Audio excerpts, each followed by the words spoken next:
Það nýr þjálfari hjá okkur Blikum og við bjóðum hann að sjálfsögðu velkominn, Milos Miljović. Takk fyrir það. Velkominn til Blika. Takk. Hvernig leið þér þegar þú fékkst símtalið frá Blikunum á laugardaginn?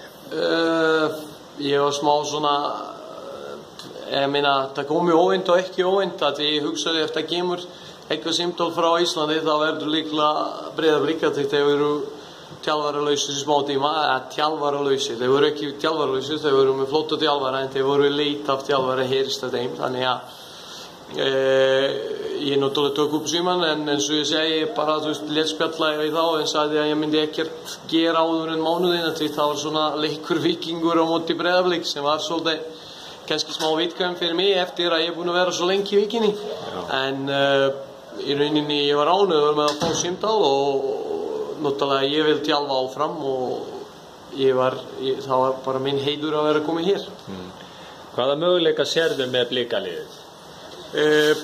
Fyrst og fremst ég sé að það í rauninni mikið efni við, eða ég veit að það mikið efni við hér, ekki bara í það meistaraflokkshopi heldur alla batteríu sem hér til og ég tel að þessi hópur kann að spila fótbolta, þurfu kannski koma á hægri ákeft og eins kannski fá líka minn fingur för en bara til þess að geta sýnt hvað býr í þeim en þetta gott lið og ég fæ með mjög góða búa frá honum Adda og þessi munum með honum síka öllum og ég ekki smeykur með það verkefni.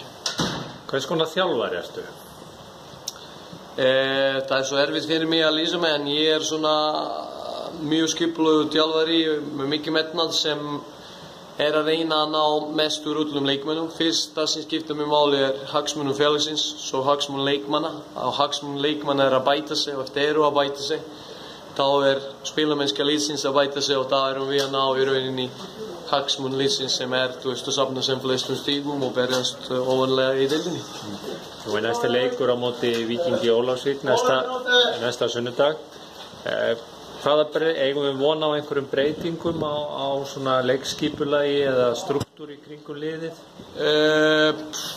Það verður líklega eitthvað breytingar en ég efast að við náum á 7 dagum að breyta eitthvað róttækt en við breytum einhverja áherslur og vonandi þetta áherslu skila sig vel í leikmannahópinn þannig að það verður nóg til að vinna Víkingu og fá 3 stig.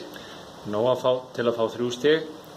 Hjartanlega til hamingju með þetta, Milos, og við bindum mikla voni við þitt starf hérna. Þannig að bara velkomin. Takk.